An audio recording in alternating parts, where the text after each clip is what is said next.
Good Fortune 2025, the feature directorial debut of Aziz Ansari, who also stars alongside Keanu Reeves, Seth Rogen, Keke Palmer, and Sandra Oh. Here's the good, the not so good, and whether I think you should go see it. What works? 1. Striking the balance between humor and heart. Good Fortune doesn't just want to be a buddy comedy or a supernatural oddball flick. It has got layers. On one hand, there's cheeky dialogue, amusing situations, and a clever life swap concept that gives the film some great comedic propulsion. On the other hand, the movie is deeply aware of economic disparity, modern work struggles, and how privilege cushions some people more than others. That mix is rare. It makes you laugh and reflect. 2. The performances hold up. Keanu Reeves as a literal guardian angel. Sounds wild, but it works. His calm, deadpan charm grounds the film's wilder moments. Seth Rogen brings his usual energy, but this time he layers in real emotional depth, probably one of his more mature roles. Aziz Ansari, both as actor and director, clearly cares about this story, and the supporting cast, Keke Palmer and Sandra Oh, add warmth and humor that fill in the edges beautifully. 3. Tight pacing and runtime. At around 97 minutes, it never overstays its welcome. Good Fortune knows exactly how long it should hang around, enough to make you care, laugh, and think, then leave you smiling before the spell fades.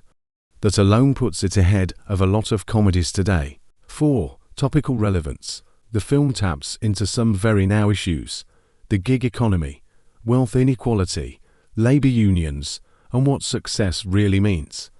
Both Ansari and Seth Rogen did what society told them to do: get degrees, follow the rules, but one slips through the cracks while the other glides comfortably.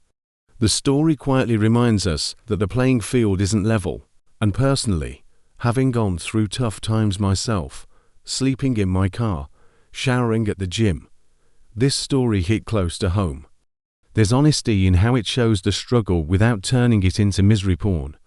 What doesn't quite land? 1. Narrative cohesion wobbles. While the concept is smart, the story structure isn't always tight. Some subplots, especially around the union storyline or Keke Palmer-esque character, could they used more focus. For a movie that deals with such big ideas, it sometimes touches the surface instead of digging deep. 2. Tone shifts and editing hiccups, because it juggles genres: comedy, fantasy, social satire. Some transitions feel uneven. There are scenes where the movie shifts from hilarious to heavy a bit too abruptly. A few editing choices clip emotional beats that deserved more breathing room. 3. Message versus nuance.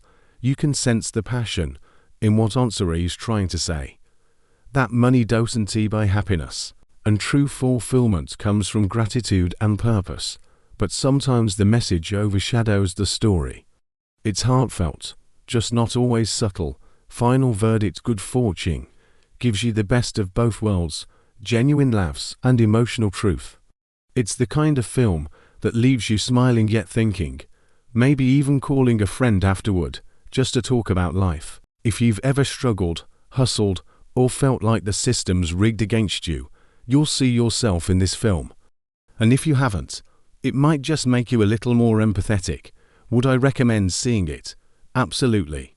It's ambitious for a 2025 comedy, and even when it stumbles, it lands on something real.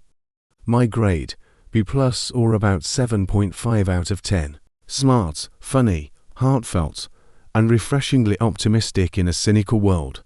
And yeah, I'd totally take Keanu Reeves as my budget guardian angel any day.